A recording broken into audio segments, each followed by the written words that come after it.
नमस्कार दोस्तों, PS academy में आपका स्वागत है। मेरा नाम प्रवीण सिंह सिसोदिया और आज हम बात करने वाले हैं एजुकेशन पॉलिसी जो अभी भी न्यू आई है, न्यू एजुकेशन पॉलिसी के बारे में। भाई, न्यू एजुकेशन पॉलिसी है क्या, आखिरकार सरकार को लाने की ज़रूरत क्यों पड़ी और ये कब से लाने की कोशिश की जा रही थी, किन किन समितियों द्वारा इसको सिफारिश की गई और न्यू शिक्षा पॉलिसी के लिए जो न्यू एजुकेशन पॉलिसी है उनके लिए कौन सी कमेटियाँ बनाई गई, इन सब के बारे में पढ़ेंगे। और पुरानी पद्धति कब से चली आ रही है, उसके पुराना ढांचा है उसके ऊपर कब से जुड़े हुए हैं, उन सब के बारे में पढ़ने वाले हैं। तो आइए हम शुरू करते हैं कि न्यू एजुकेशन पॉलिसी है क्या और सरकार लगातार प्रयास कर रही है और ये बहुत ज़रूरी था क्योंकि लगातार पिछले 34 सालों से कुछ बदलाव नहीं किया गया शिक्षा में। जो बड़ा बदलाव होना चाहिए था वो बदलाव नहीं किया गया। जो इस बार अब बदलाव हो रहा है ये बहुत ही ज़रूरी और महत्वपूर्ण कार्य हो रहा है। तो इसको हम पढ़ते हैं कि भाई न्यू एजुकेशन पॉलिसी है क्या, नई शिक्षा नीति है क्या आखिरकार।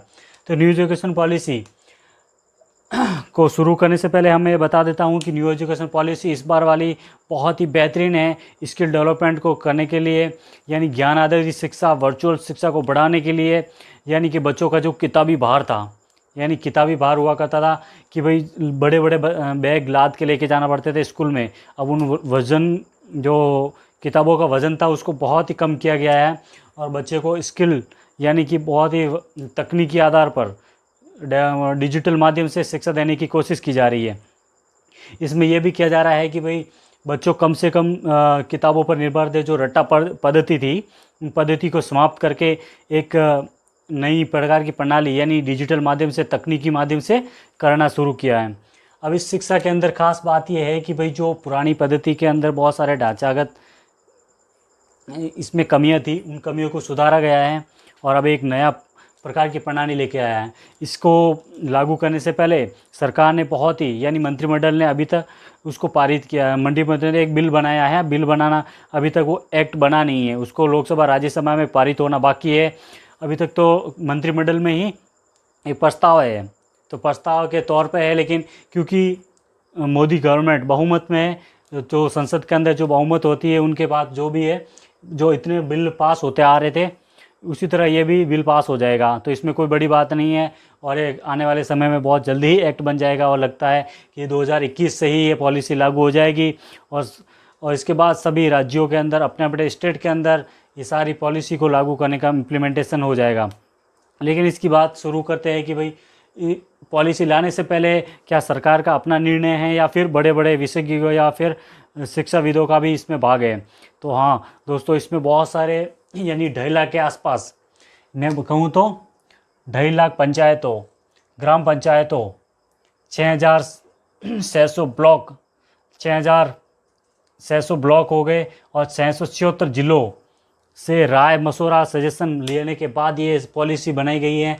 इसके अलावा ये बहुत सारे शिक्षाविद, विशेषज्ञ और बहुत अलग अलग विदेशों से पॉलिसी मेकर को देखा गया और उसके बाद ये पॉलिसी बनाई गई। और ये बहुत ही महत्वपूर्ण पॉलिसी है, बहुत फ़ायदेमंद है स्टूडेंट के लिए भी, पेरेंट्स के लिए भी, चाइल्ड के लिए भी और हायर एजुकेशन के लिए, सबके लिए। और ये बहुत ही इम्प्लीमेंट करने के बाद बनाई गई है, तो इसके अंदर ये काफ़ी फ़ायदेमंद होने वाली है। जो ये पॉलिसी की अगर मैं बात करूं तो 1986 से चली आ रही थी। ये नेशनल एजुकेशन पॉलिसी को 34 वर्षों के बाद बदला गया है, यानी कि 1986 में जो राष्ट्रीय शिक्षा नीति बनी गई थी वो ही चली आ रही थी, उसको 34 सालों के बाद अब 2020 में बदलने की कोशिश की जा रही है। उस पद्धति के अनुसार देखें तो क्या थी, नेशनल पॉलिसी के अंदर ही देखा जाए तो 10+2 का प्रारूप था और उस 10+2 के प्रारूप को समाप्त कर दिया गया और उसके स्थान पर 5+3+3+4 का प्रारूप में डाला गया। अब जो न्यू पॉलिसी है इसको इस प्रारूप में डाला गया। आखिरकार ये है क्या, ये फार्मूला है क्या, 3+ ये मतलब 4+3+3+4 ये ढांचा है क्या आखिरकार। तो इसको समझने की ज़रूरत है, इसको मैं समझाने वाला हूँ। 5 साल को समझते हैं कि भाई 5 साल है क्या। इस 5 साल को समझने के भाई बच्चे पैदा होते हैं, अगर 2 साल के होते हैं, 2 साल के बाद अगर हम स्कूली शिक्षा देते हैं तो उसको खेल कूद, LKG UKG तक के ये सारी एक्टिविटीज़ यानी खेल कूदना, जाना आना, उठना बैठना सीखते हैं। इसमें ये सारा का सारा NCERT बेस होगा। NC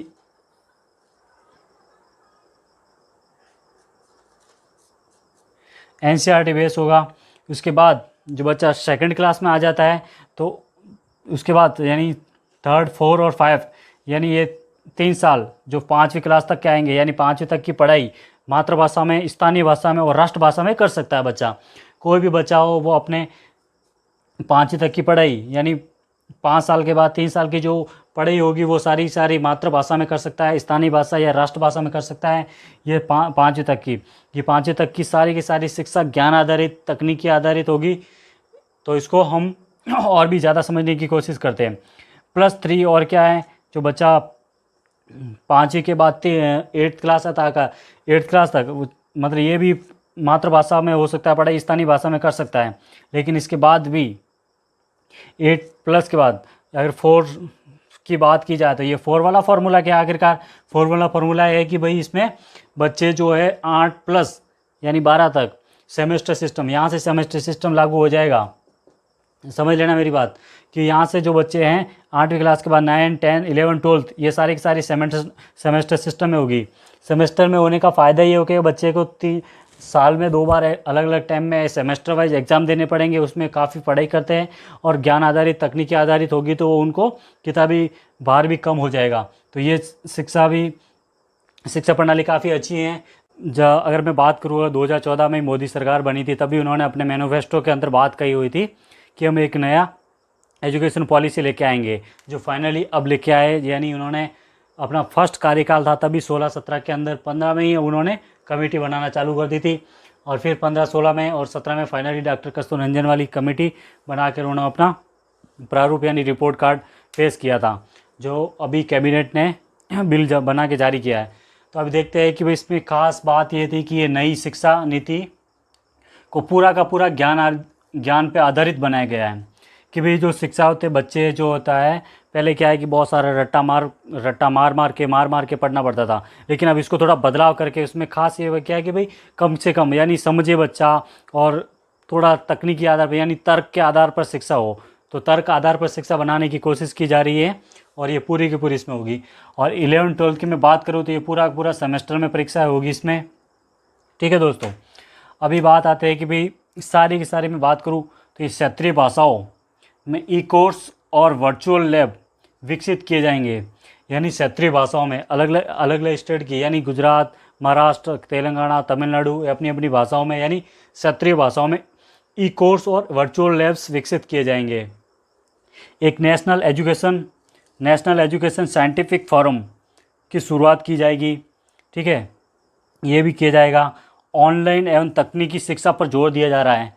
अब इस पॉलिसी के अनुसार ऑनलाइन और तकनीकी आधार पर जोर दिया जा रहा है। ये ओवरऑल हो गया हाई एजुकेशन तक, यानी कि इंटर तक की ये सारी पढ़ाई के अंदर ये बदलाव किए गए हैं। अब हाई एजुकेशन में क्या क्या बदलाव किए गए हम इसको देखेंगे अब कि भाई आफ्टर 12th। और दूसरी इसमें बहुत सी दोस्तों अगर मैं बात करूँ multiple entry and multiple exit का सिस्टम बनाया गया है। मल्टीपल एंट्री और मल्टीपल एग्जिट में क्या होगा कि बच्चा कोई भी 12th के बाद यानी 10th के बाद ही बात कर दी गई कि आर्ट का बच्चा साइंस पढ़ सकता है, साइंस का बच्चा कॉमर्स एंड आर्ट्स दोनों पढ़ सकता है, आर्ट्स का बच्चा भी कॉमर्स एंड साइंस पढ़ सकता है, कॉमर्स का बच्चा आर्ट्स एंड साइंस पढ़ सकता है।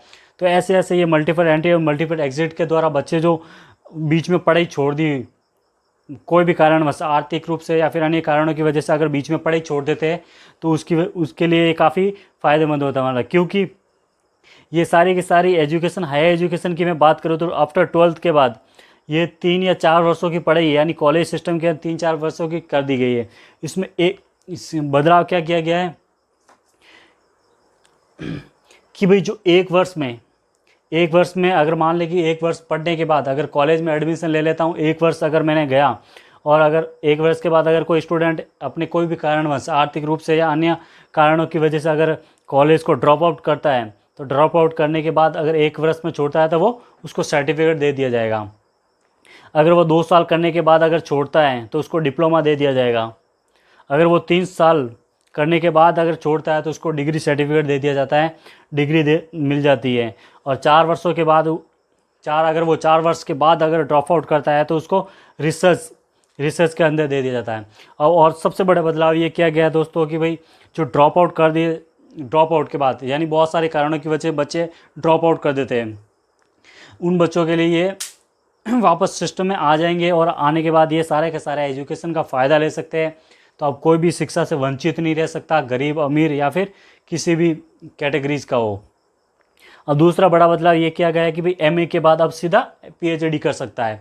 अब कोई भी विद्यार्थी अगर एमए कर रहा है, एमए के बाद अगर वो पीएचडी करना चाहता है, रिसर्च करना चाहता है, तो उसके लिए डायरेक्ट पीएचडी कर सकता है। अब जो एमफिल वाला रास्ता था बीच में, एमफिल वाले रोडे को हटा दिया गया है कि वो भाई एमफिल करके फिर पीएचडी करना पड़ता था। तो अब वो सारे एमफिल का जो सिस्टम था उस सिस्टम को ही हटा दिया और एमफिल को हटा के अब पीएचडी डायरेक्ट, यानी बच्चा एमफिल कर सकता, एमफिल को छोड़ दिया और अभी एमए के बाद पीएचडी डायरेक्ट कर सकता है। उससे फ़ायदा ये होगा कि बच्चे जो रिसर्च कर रहे थे उसमें 2 साल का ये ख़राब हो रही थी, फिर पीएचडी कर रहे थे, ये सिस्टम पूरा हट जाएगा। और दूसरा सबसे बड़ा बदलाव किया गया है कि जो एमए हुआ करती थी 2 साल की, यानी 2 साल की पहले 2 वर्षों की एमए हुआ करती थी, अब वो 1 वर्ष में कर सकता है, यानी 1 वर्ष में ही एमए समाप्त हो जाएगी किसी भी सब्जेक्ट का कर रहा है। तो ये सबसे बड़ा बदलाव है। हाँ दोस्तों, सही सुन रहे हो आप कि सबसे बड़ा बदलाव है ये, 1 साल के अंदर एमए समाप्त हो जाएगी। जो पीएचडी 5.5 साल की हुआ करती थी इसको भी घटा के कम कर दिया गया है। तो जो रिसर्च करने वाले तो फ्रेंड्स, कैसा लगा ये वीडियो? अगर आपको ये वीडियो अच्छा लगा हो तो लाइक, कमेंट एंड सब्सक्राइब कीजिए ताकि आने वाले वीडियो के नोटिफिकेशन आपको पहले ही यूँ मिलते रहे।